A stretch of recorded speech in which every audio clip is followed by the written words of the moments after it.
Oke teman-teman, selamat pagi. Assalamualaikum warahmatullahi wabarakatuh. Masih di Taman Mini Indonesia Indah Jakarta. Dan inilah lokomotif yang saya cari-cari di Museum Transportasi teman-teman. Di Museum Transportasi tidak ada lokomotif ini. Padahal harusnya kan ini ada di dalam Museum Sanak. Kan termasuk di bagian transportasi, tapi tidak ada di sana. Dan ternyata ada di sini teman-teman. Di tengah-tengah semacam lapangan hijau ini, dan jauh dari lokasi Museum Transportasi. Ini malah di dekat pintu masuk. Ini dibiarkan di sini teman-teman, terbengkalai di sini.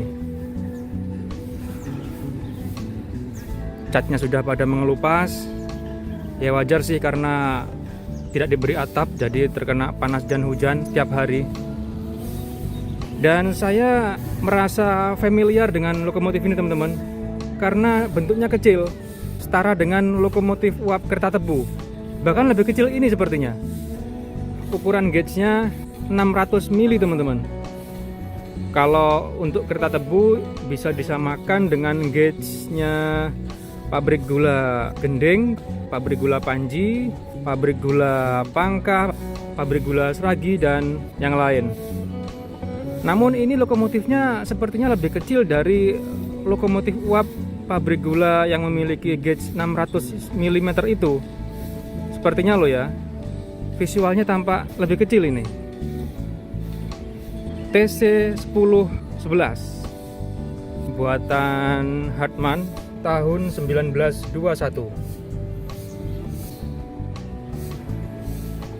Dan infonya yang saya baca-baca dari literatur yang beredar, lokomotif TC1011 ini pernah berdinas di lintas Rengas Dengklok, Karawang, Wadas, Cikampek, dan purna tugas tahun 1970-an. Itu yang saya baca dari literatur yang beredar di internet teman-teman. Teman-teman yang lebih paham bisa tambahkan di komentar. Dan lokomotif TC10 selain TC1011 yang ada di Taman Mini Indonesia Indah Jakarta ini, ada lagi yang dimonumenkan di depan stasiun Bandung, yaitu TC1008. Diberi landasan rel hanya sebatas lokomotif ini aja.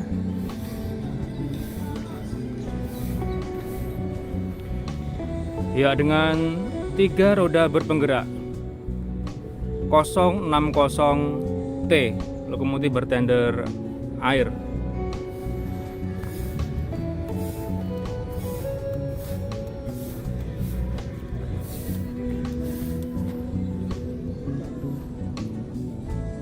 Ya, terlihat teman-teman, 3 roda berpenggerak. Coba kita lihat ke dalam kabin. Oh ya, dan di sebelah belakang lokomotif ini, di samping-sampingnya ini ada semacam tebeng. Ini semboyan apa saya lupa, teman-teman bisa komentar ya. Ini semboyan ini. Dan ini dulunya untuk tempat untuk menyelipkan lampu. Oke, kita masuk. Ya, seperti ini kondisi di dalam kabin.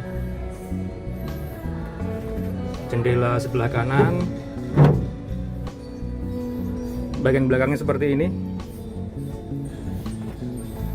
Nah, dulunya ada kacanya ya, namun jendela yang lain sudah tidak ada kacanya semua.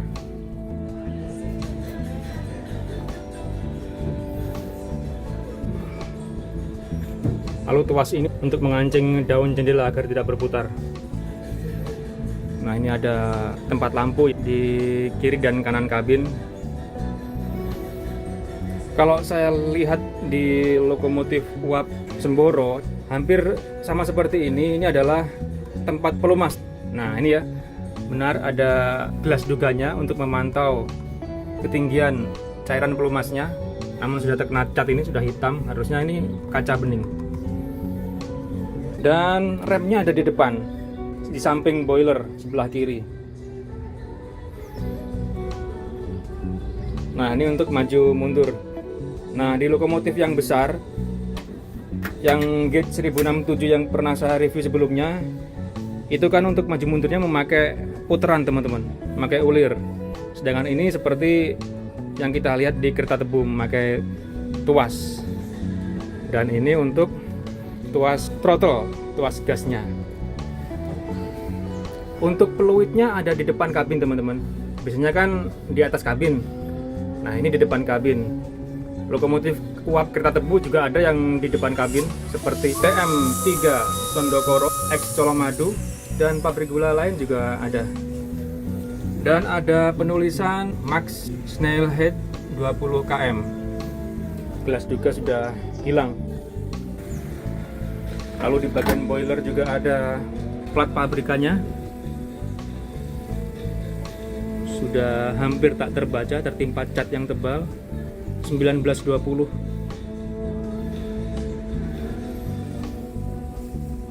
Ini juga hampir tak kebaca. Platnya sama yang seperti yang di luar apa enggak ya? Nah, ini 1921. Sedangkan yang ini 1920. Yang benar yang mana teman-teman ya? Teman-teman yang paham bisa komen ya. Nah ini bila kita melihat keluar dari jendela sebelah kiri, nah ini ada untuk penstabil teman-teman. Dan yang di tengah ini tempat pasir yang di cover jadi satu dengan kubah uap. Dan ini tender air.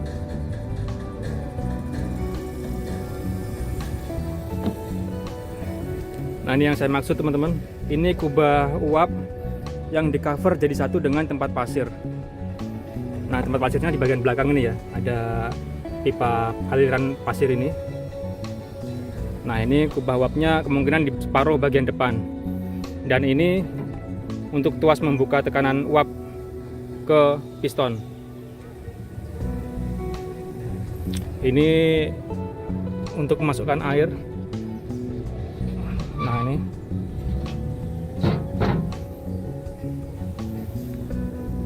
kita naik lagi teman-teman. Memang disediakan ini ya, pijakan untuk naik, pijakan asli dari lokomotif.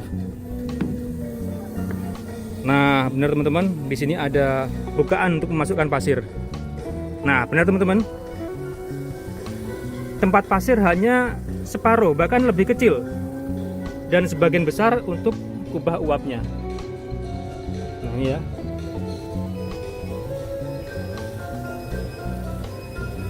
Iya, jadi saat tuas pemasir ini ditarik dari kabin lokomotif, maka lubang itu akan membuka agar pasir bisa turun melalui pipa pasir. Namun tuas pasirnya sudah hilang, harusnya ada tuas yang ke sana. Di atas ini tuas throttle atau tuas gas. Oke, kita tutup lagi.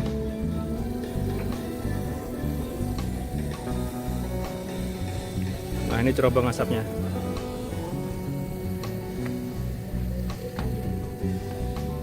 Nah ini untuk suling di bagian depan kabin. Lalu ini untuk membuka katup agar suling ini berbunyi. Namun ini sudah lepas. Dan ini pipa pasirnya tadi mengarah ke bawah. Oke, kita lihat arah dari pipa pemasir.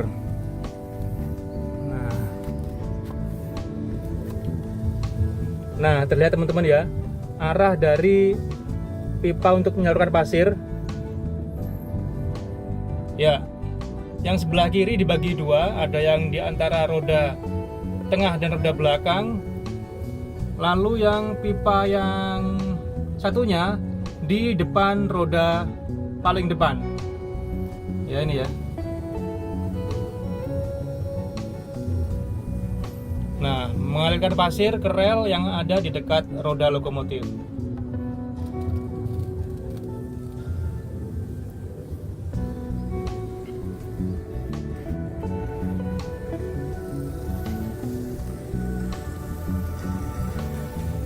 Oke, dan ini sepertinya tempat pelumas. Ini harusnya bisa dibuka teman-teman. Ini wadah pelumasnya untuk disalurkan ke engsel-engsel biasanya. Tapi sudah paten ini. Oh, masih bisa. Ya, ini tempat pelumas. Ini juga bagian dari aliran pelumas.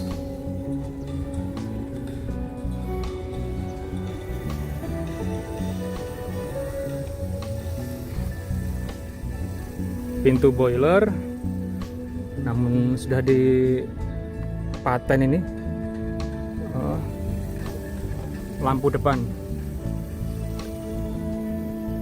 Dan di sini di tender airnya ada keran, teman-teman. Nah, ada satu, dan ini ada bekas lubang untuk keran juga. Kita lihat yang sebelah kiri. Nah, sebelah kiri masih ada 2 keran untuk mengeluarkan air dari tender air yang include dengan lokomotif uap ini.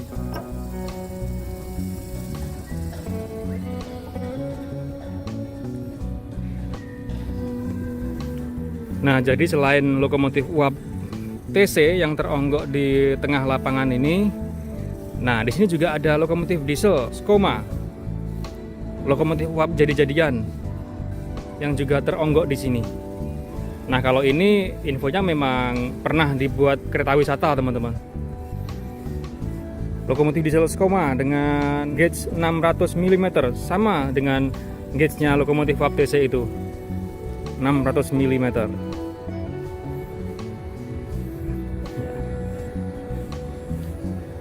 Christoph Scottler. Bagian dalamnya seperti ini. Di sini juga ada plat di dalam kabin sisi sebelah kanan dengan tahun pembuatan yang tertera 1972.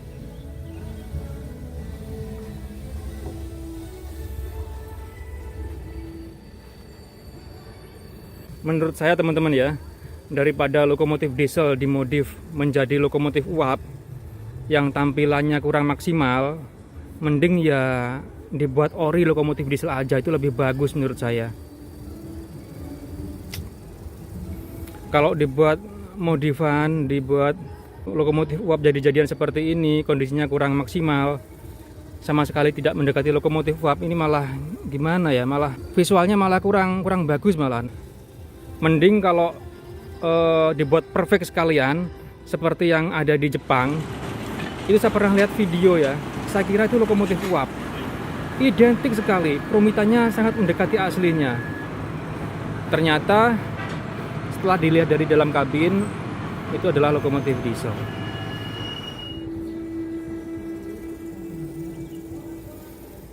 Ya, sayang sih teronggok di sini. Ini yang eman ini kondisinya masih lumayan bagus loh. Untuk kelas monumen ya, ini masih bagus. Kelengkapannya masih bisa dibilang ya lumayan untuk kelas monumen. Harusnya ini dimonumenkan di lokasi museum transportasi. Kalaupun di sini lebih baik diberi atap lah, agar tetap terjaga. Kalau gini lama kelamaan propos semua besinya. Ya, itu cuma angan-angan saya.